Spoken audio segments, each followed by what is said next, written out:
NDA కూటమి మంత్రులు, ఎంపీలు, ఎమ్మెల్యేలు నేతలతో సీఎం చంద్రబాబు టెలికాన్ఫరెన్స్. నేతలకు గ్రాడ్యుయేట్ ఎమ్మెల్సీ ఎన్నికలపై నేతలకు దిశానిర్దేశం.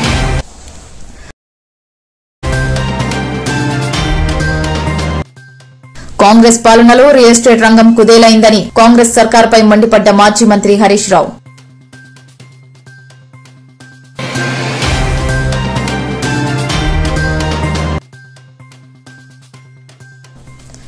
పశ్చిమ గోదావరి జిల్లా పెనుగొండలో సీఎం చంద్రబాబు పర్యటన. కన్యకా పరమేశ్వరి అమ్మవారికి పట్టు వస్త్రాలు సమర్పించిన ఏపీ సీఎం చంద్రబాబు.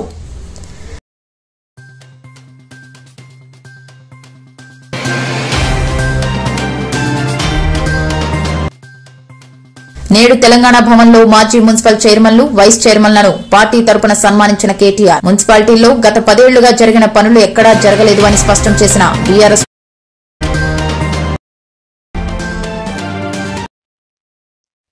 విద్యతో మీ బంగారు భవిష్యత్తుకు బాటలు వేసుకోవాలి. సండ్రగూడెం గుత్తికోయ గుంపు పిల్లలకు నోట్ పుస్తకాలు పంపిణీ. కొత్త వ్యక్తులకు ఆశ్రయం కల్పించకూడదు. ఏటూరు నాగారం ఎస్ఐ తాజుద్దీన్ విద్యతో మీ బంగారు భవిష్యత్తుకు బాటలు వేసుకోవాలని ఏటూరు నాగారం ఎస్ఐ తాజుద్దీన్ అన్నారు. ములుగు జిల్లా ఎస్పీ శబరీష్, ఏటూరు నాగారం ఏఎస్పీ శివం ఉపాధ్యాయుల ఆదేశాల మేరకు సిఐ అనుముల శ్రీనివాస్ సూచనల మేరకు శుక్రవారం మండలంలోని సండ్రగూడెం గుత్తికోయ గుంపును సందర్శించారు. గుత్తికోయగూడెంలోని విద్యాభిని అభ్యసిస్తున్నటువంటి పిల్లలకు నోట్ పుస్తకాలు, పెన్నులు, తినుబండారాలను పంపిణీ చేశారు. ఈ సందర్భంగా ఆయన మాట్లాడుతూ, చదువు అనేది ఒక నిచ్చెన లాంటిదని, మనం ఎంత చదివి ముందుకు వెళ్తుంటే అంత పైకి మనల్ని తీసుకెళ్తుందని, నువ్వు చదివే ప్రతి పుస్తకం నీకేదో ఒకటి నేర్పిస్తూనే ఉంటుందని, దాన్ని నువ్వు గ్రహించినప్పుడే ఒక్కొక్క మెట్టు పైకి ఎక్కగలవని, గూడెంలో పిల్లలు బాగా చదువుకుని ఉన్నత శిఖరాలకు చేరుకుని తమ యొక్క బంగారు భవిష్యత్తుకు బాటలు వేసుకోవాలని, చదువుకోవటం వల్ల కలిగే లాభాలు, గౌరవ మర్యాదలు, చదువు ప్రాముఖ్యతను గుత్తికోయలకు క్షుణ్ణంగా వివరించారు. గూడెంలో ఏమైనా సమస్యలు ఉన్నట్లయితే తమ దృష్టికి తీసుకుని రావాలని, పోలీస్ శాఖ తరపున సమస్యల పరిష్కారానికి కృషి చేస్తామని అన్నారు. గూడెంలో కొత్త వ్యక్తులకు ఆశ్రయం కల్పించకూడదని, చట్ట వ్యతిరేక కార్యకలాపాలకు పాల్పడకూడదన్నారు. ఈ కార్యక్రమంలో సివిల్స్, సిఆర్పీఎఫ్, పోలీస్ సిబ్బంది తదితరులు పాల్గొన్నారు.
భారత్లోని ప్రముఖ నగరాల్లో పర్యటిస్తున్న స్లోవేకియా దేశ యువకులు మైఖేల్ వైబీరావో బంజారా హిల్స్లోని బీఆర్ఎస్ కేంద్ర కార్యాలయం, తెలంగాణ భవన్ను సందర్శించారు. పార్టీ కార్యాలయమంతా కలియదిరిగి కేసీఆర్ గురించి, తెలంగాణ తల్లి విగ్రహం గురించి ఆసక్తిగా అడిగి తెలుసుకున్నారు. భవన్ గోడలపై ఉన్న ఫోటోలకు సంబంధించి వివరాలను కార్యాలయ సిబ్బంది వివరించారు. తెలంగాణ భవన్ సందర్శన తమకు పూర్తి సంతృప్తినిచ్చిందని స్లోవేకియా యువకులు తెలిపారు.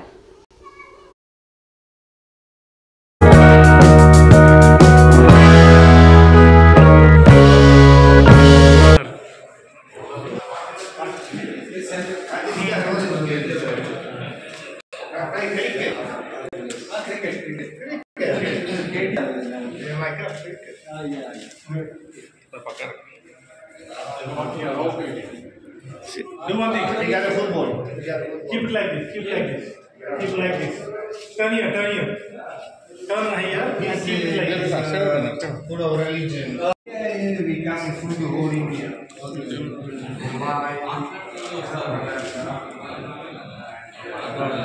Jaipur, Udaipur,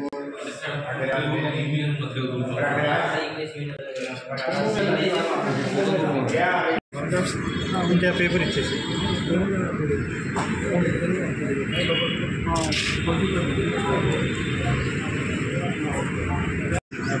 amazing. Thank you so much. Nice to meet you. Thank you very much. Thank you, gentlemen. Thank you. Namaste.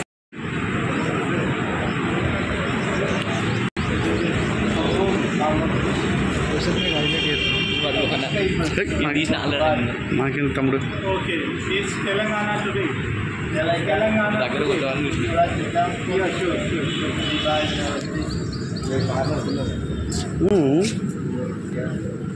Telangana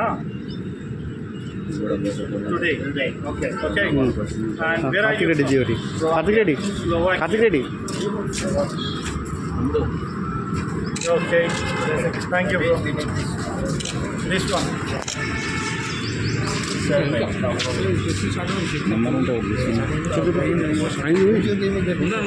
Yeah, sure.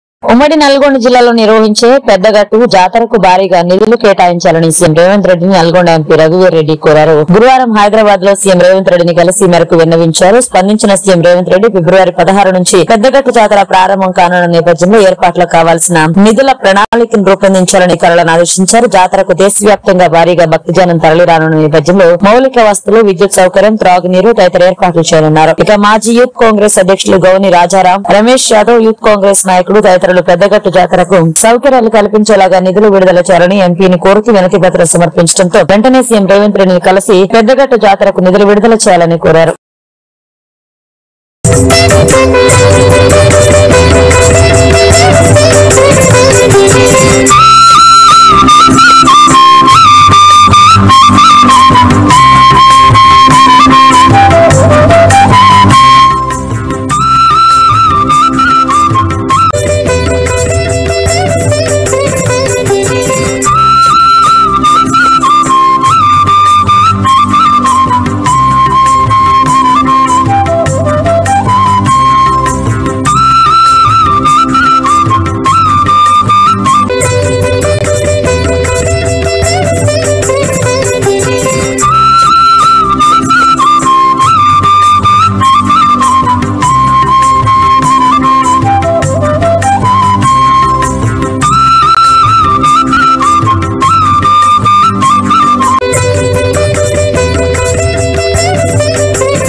Goshamahal స్టేడియంలో ఉస్మానియా నూతన ఆసుపత్రి నిర్మాణానికి భూమి పూజ చేసిన ముఖ్యమంత్రి ఏ రేవంత్ రెడ్డి.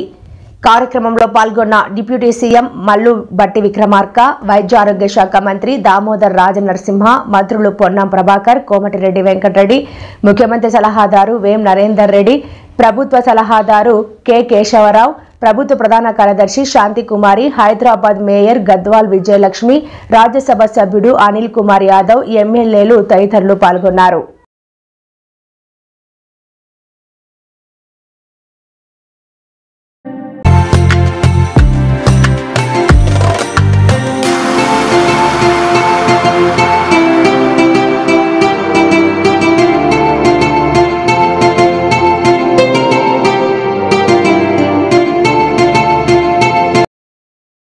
బీఆర్ఎస్ పాలనలో నిర్మాణ రంగానికి స్వర్గధామంగా ఉన్న హైదరాబాద్ లో ప్లాట్లు అమ్ముడుపోలేదని బిల్డర్ మేడ్చల్ జిల్లాలో ఊరేసుకునే పరిస్థితి రావడం శోచనీయం.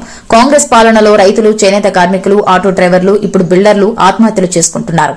ఈ ఆత్మహత్యలన్నిటికీ ప్రత్యక్షంగా, పరోక్షంగా కాంగ్రెస్ నిర్లక్ష్య పాలన, అనాలోచిత అసమర్థ విధానాలే కారణం. శాంతి భద్రత దిగజారడం, పాలన పట్ల ప్రజలు నమ్మకం లేకపోవడం, అనుమతి ఉన్న ఇళ్లను సైతం హైడ్రా కూల్చివేయడం, మూసీ ఫార్మసిటీ మెట్రో కారిడార్ల విషయంలో ద్వంద్వ ప్రకటనలు, ఇన్ఫ్రాస్ట్రక్చర్ డెవలప్మెంట్ చేయకపోవడం, భవన నిర్మాణ అనుమతులకు బలవంతపు వసూలు చేయడం, కొత్త పెట్టుబడులు రాకపోవడం, ఇతర రాజకీయ ఆర్థిక పరిణామాలు రియల్ ఎస్టేట్ రంగంపై గడిచిన 14 నెలల కాంగ్రెస్ పాలనలో పెను ప్రభావాన్ని చూపాయి. హైదరాబాద్ రియల్ ఎస్టేట్ రంగం అంటే బిల్డర్లకు స్వర్గధామం. ఇదంతా ఒకప్పుడు, ఇప్పుడు బిల్డర్లకు నరక రూపమైంది. నేను రియల్ ఎస్టేట్ రంగం నుంచి వచ్చాను, రియల్ ఎస్టేట్ గురించి నాకు చెప్తారా అని మీడియా సమావేశంలో దబాయించిన సీఎం రేవంత్ రెడ్డి అనాలోచిత నిర్ణయాలతో రియల్ ఎస్టేట్ రంగాన్ని చేజేతుల నాశనం చేస్తున్నాడు. తెలంగాణ అభివృద్ధికి ఇరుసుగా ఉన్న వ్యవసాయ రంగాన్ని, పారిశ్రామిక రంగాన్ని ధ్వంసం చేశారు. హైదరాబాద్ గ్రోత్ ఇంజిన్ అయిన రియల్ ఎస్టేట్ రంగం కుదేలైంది. ఇప్పటికైనా మేల్కోలుకోపోతే 10 ఏళ్లుగా పురోభివృద్ధిలో ఉన్న తెలంగాణ తిరోగమనం బాట పట్టే ప్రమాదం ఉంది.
తెలంగాణ మున్సిపాలిటీలో గత 10 ఏళ్లుగా జరిగిన పనులు ఎక్కడా జరగలేదని భారత కార్యనిర్వాహక అధ్యక్షులు కేటీఆర్ అన్నారు. తాజా మాజీ మున్సిపల్ చైర్మన్లు, వైస్ చైర్మన్లు తెలంగాణ భవన్లోని పార్టీ తరపున కేటీఆర్ సన్మానించారు. అనంతరం ఆయన మాట్లాడుతూ దేశ జనాభాలోని 3% జనాభా ఉన్న తెలంగాణ పంచాయతీ మున్సిపాలిటీలకు సంబంధించి 30% అవార్డులు దక్కించుకుందన్నారు. ఇతర రాష్ట్రాలు తెలంగాణ ఘనతను చూసి ఆశ్చర్యపోయాయన్నారు.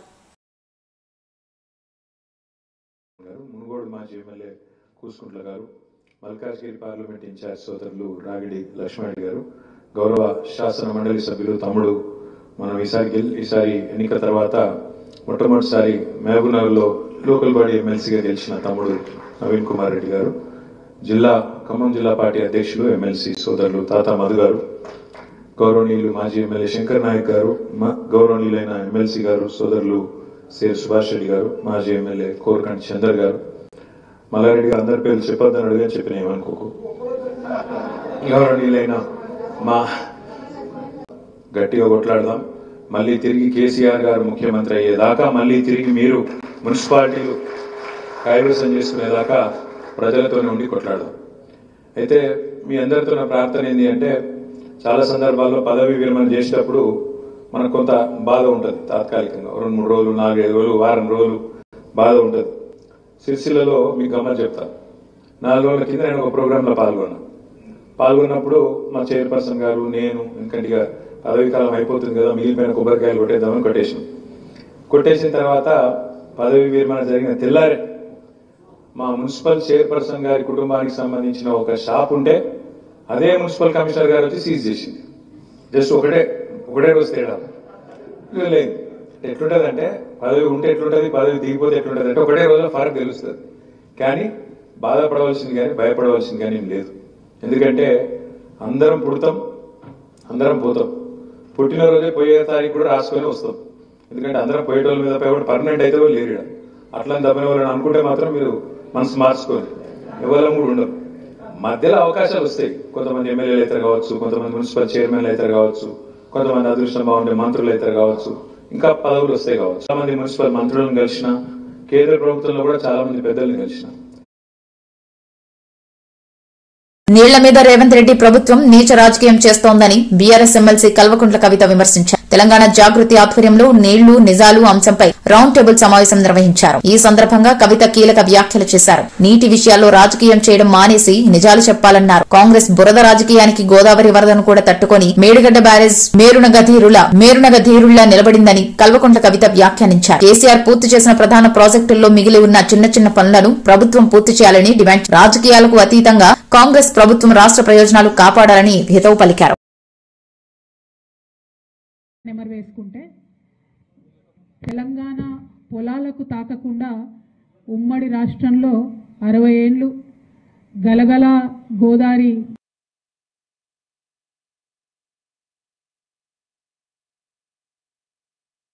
అన్న థాట్ ప్రాసెస్ని మరి ఇప్పుడు స్లోగా ఇగ్నోర్ అవుతున్న విషయాన్ని కూడా మనం గమనించుకోవాలి. ఉమ్మడి ఆంధ్రప్రదేశ్లో మీ అందరికీ తెలిసిందే 60 ఏళ్లలో కేవలం 50 లక్షల ఎకరాలకు నీళ్ళు ఇచ్చే విధంగా వాళ్ళు ప్రయత్నం చేశారు మన తెలంగాణ ప్రాంతంలో 60 సంవత్సరాలలో. కానీ 10 ఏళ్లలోనే మనము 1 కోటి ఎకరాల పైచీలకు నీళ్ళు ఇచ్చుకోగలిగినాం తెలంగాణలో అన్న విషయాన్ని కూడా మనం గమనించుకోవాలి. కాలంతో పోటీపడి ప్రపంచంలోనే అతిపెద్ద లిఫ్ట్ ఇరిగేషన్ స్కీమ్ అయినటువంటి మనం కాళేశ్వరంని నిర్మించుకోవడం జరిగింది. అత్యంత తొందరగా నిర్మించుకోవడం జరిగింది. ఓవరాల్గా రాష్ట్రం ఏర్పడ్డటువంటి 10 ఏళ్లలో 1,24,00,000 ఎకరాల సాగునీరు వచ్చే విధంగా ప్రాజెక్టులలో ప్రధాన పనులన్నీ కూడా మనం పూర్తి చేసుకోగలిగినాం. ప్రతి ఊర్లో చెరువులను బాగు చేసుకున్నాం. మిషన్ కాకతీయ ద్వారా దాదాపు 15 లక్షల ఎకరాలకు కూడా నిరంతరాయంగా నీరిచ్చుకోవడం జరిగింది. ఓన్లీ చెరువులను బాగు చేసుకోవడం ద్వారా 9.61 టీఎంసీల నీళ్లను కూడా మనం ఒడిసి పట్టుకోగలిగినామని చెప్పి మేధావులంతా కూడా చెప్పడం జరిగింది రిపీటెడ్. అట్లానే భూగర్భ జలాలను కూడా మనం పెంచుకోవడం జరిగింది. మరి వీటన్నిటికీ సాక్ష్యం ఏంది, టాంజిబుల్ ఏంటిది ఆన్సర్ అని అంటే తెలంగాణ రాష్ట్రం ఏర్పడక ముందు 68 లక్షల టన్నుల వరి పంట వండితే మొన్న 2022-23లో అంటే తెలంగాణ ఏర్పడి 10 ఏళ్ళు మనం నీటిని మన పొలాలకు మళ్లించుకున్న తర్వాత పండినటువంటి పంట 1,68,00,000 టన్నుల ధాన్యం. ఇండియాలో నంబర్ 1 రాష్ట్రంగా ధాన్యం పండించే రాష్ట్రంలో తెలంగాణ ఎదగడం, ఇది మనం సాధించుకున్నటువంటి టాంజిబుల్ రిజల్ట్. అదేవిధంగా మత్స్య వనరులు కూడా పెరిగినాయి చాలా విపరీతంగా. 7,000 కోట్ల వరకు కూడా మత్స్య సంపద పెరిగినటువంటి విషయాన్ని కూడా మనం గమనించుకోవాలి. మరి ఒక్కొక్క జిల్లా పరంగా చూస్తే, ఎందుకంటే ఇవాళ ఒక రకమైన పొలిటికల్ వాతావరణం ఏర్పడ్డది. 10 ఏళ్లలో అసలు ఏమీ జరగనే లేదు. మనం ఎవరం కూడా ఉద్యమంలో నీటి కోసం తపన పడ్డ వాళ్ళం ఏం పనే చేయలేదు అన్నటువంటిగా ఆరోపణలు వస్తున్న సందర్భంలో ఆదిలాబాద్ జిల్లా చూసుకుంటే తెలంగాణ రాకముందు కేవలం 1,39,000 ఎకరాలలో సాగు జరిగేది. తెలంగాణ వచ్చినాక 2022-23 సంవత్సరానికి 8 లక్షల ఎకరాల్లో సాగు చేసుకునే పరిస్థితికి ఎదిగినాం. నిజామాబాద్ జిల్లా మా జిల్లా 4,28,000 ఎకరాల సాగు అవుతుండే ఇది వరకు. మొన్న 22-23లో 10,25,000 ఎకరాలు సాగు అవుతున్నది. మెదక్ జిల్లా 2.5 లక్షల ఎకరాలు అంతకుముందు సాగు అయితే మొన్న 2020 లక్ష ఎకరాలు అంతకుముందు సాగు అయితే ఇవాళ 2.5 లక్షల ఎకరాలకు కూడా సాగు విస్తీర్ణాన్ని మనం పెంచుకోగలిగినాం. అంటే ఇది ఖచ్చితంగా టాంజిబుల్గా ప్రజలకు మనం చూపించుకోగలిగిన గ్రోత్. తెలంగాణ వస్తే ఏమొచ్చిందంటే తెలంగాణ 1 కోటి ఎకరాల మాగాణం అయిందని, తెలంగాణ కోసం రక్తం స్వేదం పెట్టి కొట్లాడి పనిచేసినటువంటి మనందరం కూడా ఒక తృప్తితోని ఇవాళ ప్రజలకు చెప్పుకోగలిగినటువంటి విషయం ఇదే అని మనం గమనించుకోవాలి. మనకు ప్రకృతి వరం ఇచ్చింది. తెలంగాణలో భారతదేశంలోనే 2వ అతి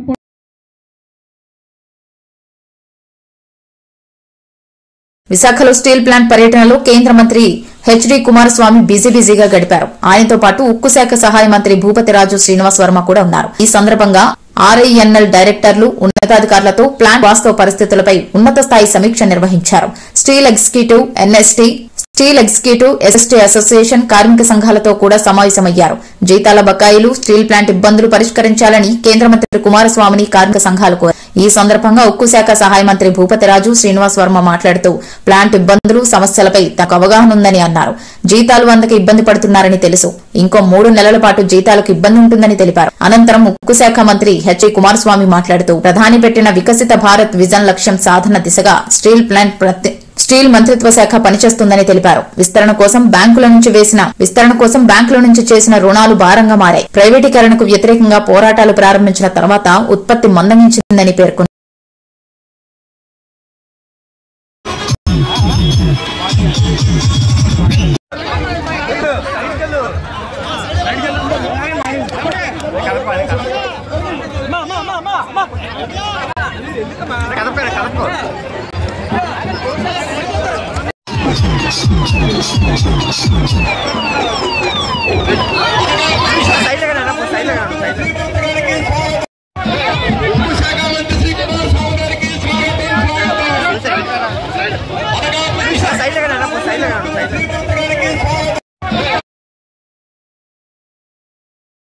విశాఖ పర్యటనలో ఉన్న కేంద్ర మంత్రులు కుమారస్వామి, శ్రీనివాస్ వర్మ కాన్వాయ్లో స్వల్ప ప్రమాదం చోటు కాగా ఈ ప్రమాదంలో ఎవరికి ఎలాంటి గాయాలు కాలేదు. విశాఖ శీలానగర్ వద్ద కాన్వాయ్లో 3 వాహనాలు ఒకదానికొకటి ఢీకొన్నాయి. ప్రమాదానికి గురైన కార్లలో మాజీ ఎంపీ జీవీఎల్ కారు కూడా ఉంది. ప్రమాదంపై సీఎం చంద్రబాబు ఆరా తీశారు. కాన్వాయ్లోని చివరి వాహనాలు ప్రమాదానికి గురయ్యాయని, ఇంకా ఎవరికి గాయాలు కాలేదని సీఎం చంద్రబాబుకు అధికారులు వివరించారు. కేంద్ర మంత్రులు కూడా క్షేమంగా ఉన్నారని తెలిపారు.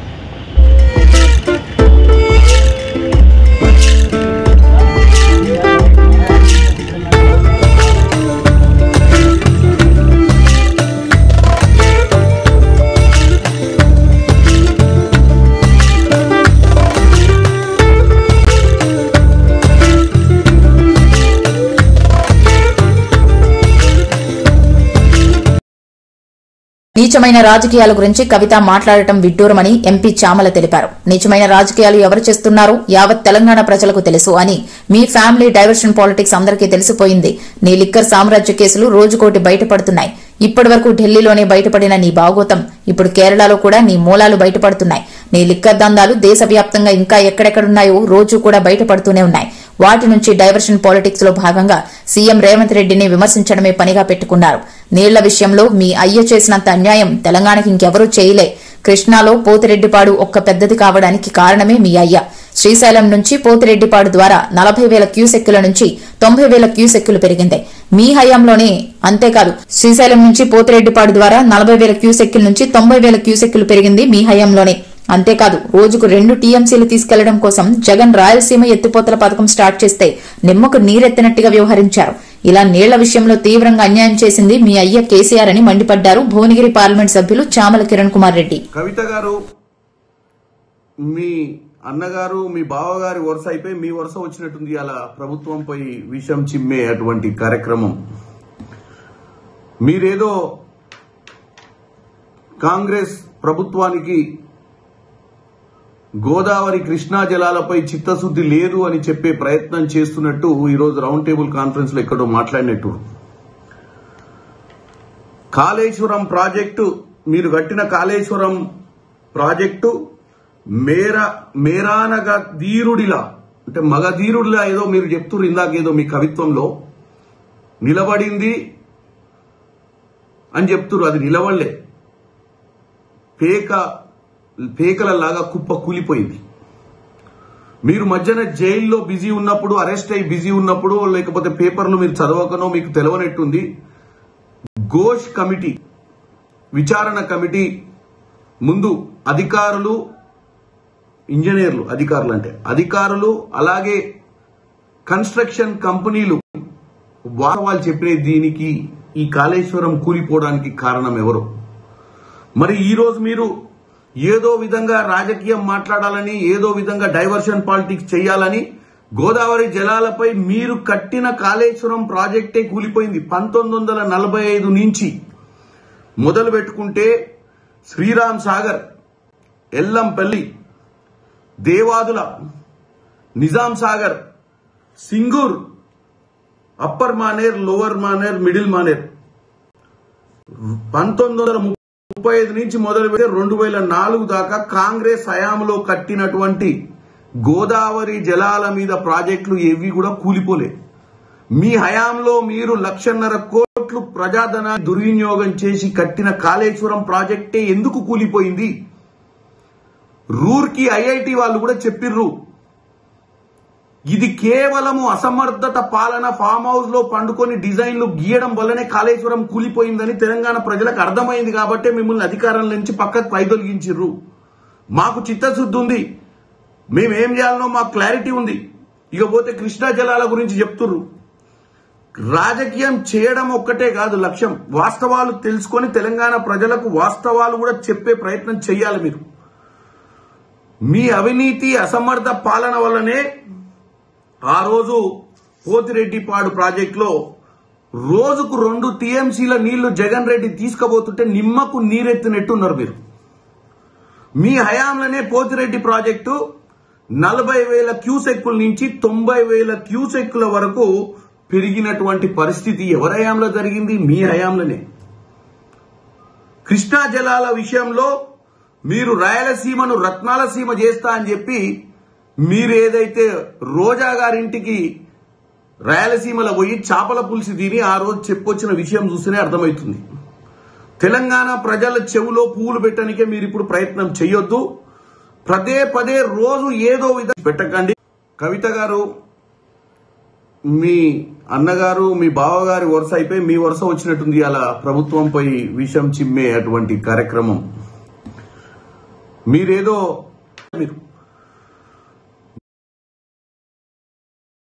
బోరబండలో ఫిట్నెస్ జిమ్ సెంటర్ ను ప్రారంభించిన టీపీసీసీ అధ్యక్షులు ఎమ్మెల్సీ బొమ్మ మహేష్ కుమార్ గౌడ్. కార్యక్రమంలో పాల్గొన్న కార్పొరేటర్ హైదరాబాద్ నగర మాజీ డిప్యూటీ మేయర్ బాబా ఫసియుద్దీన్, కూకట్పల్లి కాంగ్రెస్ పార్టీ ఇన్ఛార్జ్ బండి రమేష్ మరియు జూబ్లీహిల్స్ కాంగ్రెస్ నేత నవీన్ యాదవ్, డివిజన్ కాంగ్రెస్ నాయకులు, కార్యకర్తలు.